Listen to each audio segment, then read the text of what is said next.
Hi guys, welcome back to my channel. It's your girl Azina Williams. How have you guys been? Hope you guys have been doing great. So it's been a while since I've been here on the streets of YouTube doing a video. Yes, because your girl has been up and down.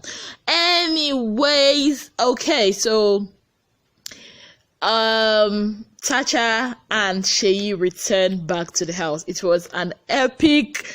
Wow, Biggie played like he did a good job with all the surprises, really.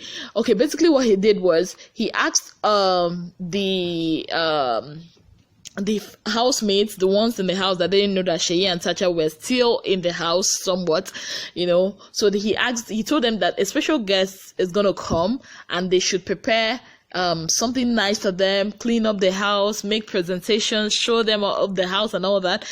These guys went all in, like they were cleaning, they were doing cooking. I was just watching them. And Biggie also told Tacha and Sheyi that they should prepare, they are going back to the house. And I figured it like, okay. So what Biggie is trying to do is, so these people were preparing for the special guest who they did not know is Sheyi and Tacha. Like, okay, let me see how this is gonna turn out. Like, guys, I literally held everything I was doing so I could watch the moments Tacha and Sheyi walk into the house. And yeah, so in fact, they even wore their Christmas clothes. They dressed well, they put on makeup, put on their heels, looking very beautiful. Only for the doorbell to ring. Bam, bam. They were like, come in. I think he rang for like 2 or 3 times, if I'm not mistaken. And Tacha just walked in, followed by Sheyi. Wow. So everybody, of course, I know it is expected. All of them were hugging Sheyi. A few of them hugged Tacha. And I think it was particularly Igwe Tupac, Ike. Yes, he was one that was now holding Tacha. I was like, okay, don't let Mercy catch you. Okay. So you see, guys, at that moment you could see fake smiles. Like, oh God, if you see the look on Mercy's face, if you see the look on Jackie's face, you know that kind of smile. I wish I could smile. Like, remembering it now is so hilarious. Fake smiles all over. I think the only person that had a that was genuinely happy was Kathy. Yes, Kathy was, you could see that she was genuinely happy. Mercy did not show that, she was happy, but she was trying to fake that smile initially, so they went to eat, and Sheyi read his own letter, saying how much he loves each of them individually, calling out everybody's name. It was cool. Then Tacha went on to read hers. When it came to Jackie, she was like, "You are you." I'm like, okay. And when she said, "I love you," equally, Esther made some kind of remark. They all laughed, and well, guys, that day was.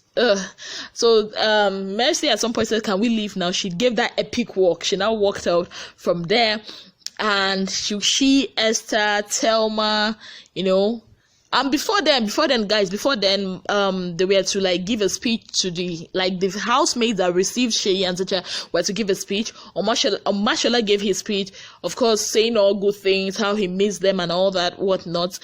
Mike was the one that stood out for me. Really, in fact, Mike is the man. Like, I'm not gonna sit on the fence this time. I'm gonna tell you guys people that I really, really like right now in the house. I'm liking Mike. Seriously, he did it for me. And of course, I'm liking Sheyi. I'm liking Tacha too. Yeah.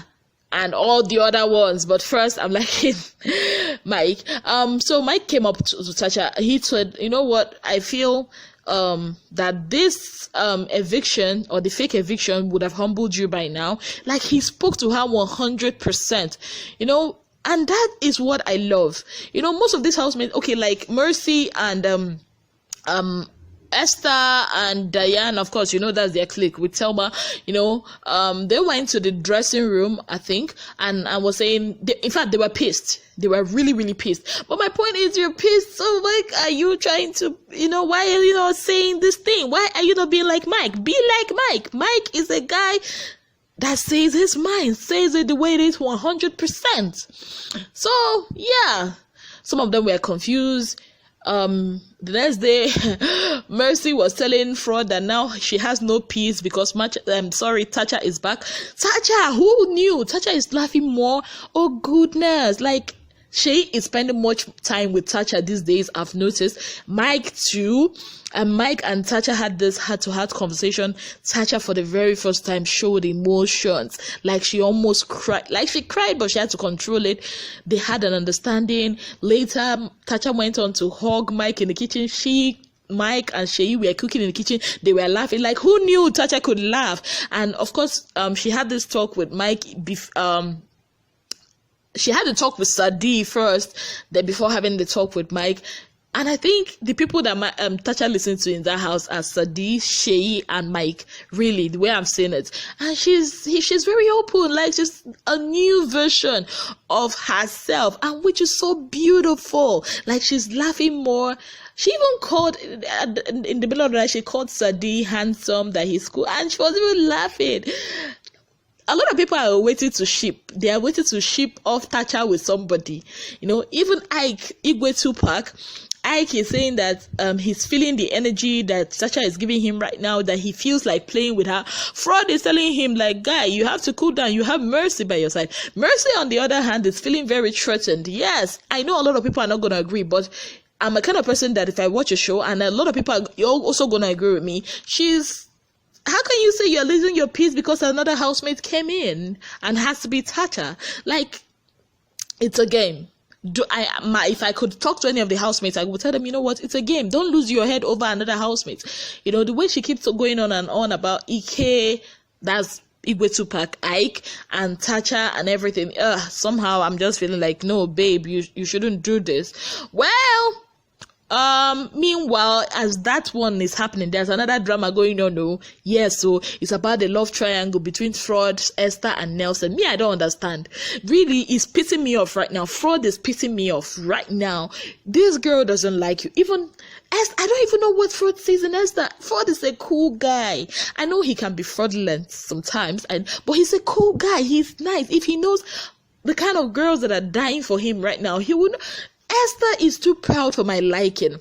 Seriously, like the girl is playing two sides of the coin. 1 minute she's laughing with Frodd. The next minute she's doing lovey-dovey with Nelson. I do not understand what is going on. Guys, what do you think? What do you think? Please let me know, because this thing is annoying me. Every minute Frodd is talking about her with all the other people, reporting Nelson and her to Mercy, and the next minute Mercy is calling Nelson aside to talk about this. They are calling Sadi. Even Mike at one point got involved. Even Diane had to give Frodd some advice, which I feel he should take. See, guys, this whole thing is too much. It's just too much. I feel Frodd should just bone this girl. At some point, I'm even feeling like Frodd is kind of using Diane to make Esther jealous. And Diane is being somehow, like, she's following Mercy around. Like, okay, I'm enjoying their friendship, but following Mercy around like some school daughter and school mother. So, guys, that is it that has been happening. Oh, today, this week has been back to school. Yeah, that has been the theme of the back to school. They were told to write love letters in pairs. One person in the pair has to write to someone outside the house. The other person has to write to someone outside the house. So in their diary session, I got to know Omashola wrote his love letter to Jackie, and he said that if he had to read that letter, that please, the biggie should not make him read that letter, because he had to read that letter that her boyfriend might see him and slap him. Jackie wrote her own love letter to her boyfriend. Mike wrote his love letter to Ike. Yes. Mercy, I think, I don't know, I'm not sure. Tacha wrote her love letter to Nelson. Who knew? Diane wrote her love letter to Nelson. I understand, because she's also interested in him. So yeah, I don't know, but Sadi was given a tax. Yes, and the tax was to steal one of the housemate's love letter. I wonder who he's gonna steal. I'm really wishing he would steal that of Omashola. And yeah, Frodd, of course, wrote his love letter to Her Royal Majesty Esther. Yes. So guys, that has been it. They had this wonderful presentation where they also had to paint each other. They won their wager yesterday. Yay! And yeah, what's they were giving alcohol, and some of them were hiding. 1 minute Ike was hiding booze, and the next minute his wife, his girlfriend, his queen, yes, Mercy, was hiding too. Like, these people are like the Bonnie and Clyde we have in the house. Yeah. I hope Ike is careful though, because if he's trying to do that thing he's trying to do with Tacha and Mercy, he's gonna get burned. But anyway, that is my opinion. So guys, how have you guys been? That is what has been keeping up with the housemates. I'm sorry I've not been up to date with you guys. Yeah, but today is gonna be the arena games. Let's see who would win. And yeah, their presentation yesterday, Sadi won the best painting and he got on 200 Bet Niger coins. Nelson got the best model and he got 100 Bet Niger coins. Yes, so guys, that has been it. It's been a wonderful day, yeah, in the Big Brother Niger house. Let's see. I'm still looking forward to what this new Tacha is gonna be bringing to us. Yes guys, so thank you so much for watching. If you have not subscribed, kindly click on the subscription button, click on the notification bell to alert you to know whenever I post any new video. Thank you guys, and bye.